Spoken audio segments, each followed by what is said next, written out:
இந்தியாவினுடைய ஒருங்கிணையாக தனித்து விடப்பட்ட ஒரு மாநிலம் தான் கொழும்பு. இதனுடைய அத்தனை கட்டளைகளும் எங்கிருந்து போனா டெல்லியில இருந்தா போகும்.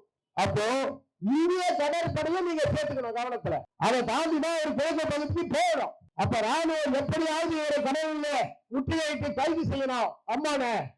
அம்மானை கைது செய்து விட்டால் பிரபாகரனுடைய வலதுகரமே வீழ்ந்த மாதிரிதான். ஏன்னா எல்லா நிலையிலையும் பிரபாகரனை காப்பாற்றுவது அம்மான் தான். அப்ப இவரை வீழ்த்த அவங்க திட்டமிடும் போது அவங்க பதிலுக்கு சொல்றாங்க, நீங்கள் கடல் மார்க்கமாக வருகின்ற அம்மானை தடுத்து நிறுத்தவோ கைது செய்யவோ தாக்கவோ முற்பட்டால் பாரதூரமாக விளைவுகளை நீங்கள் சந்திக்க நேரிடும்.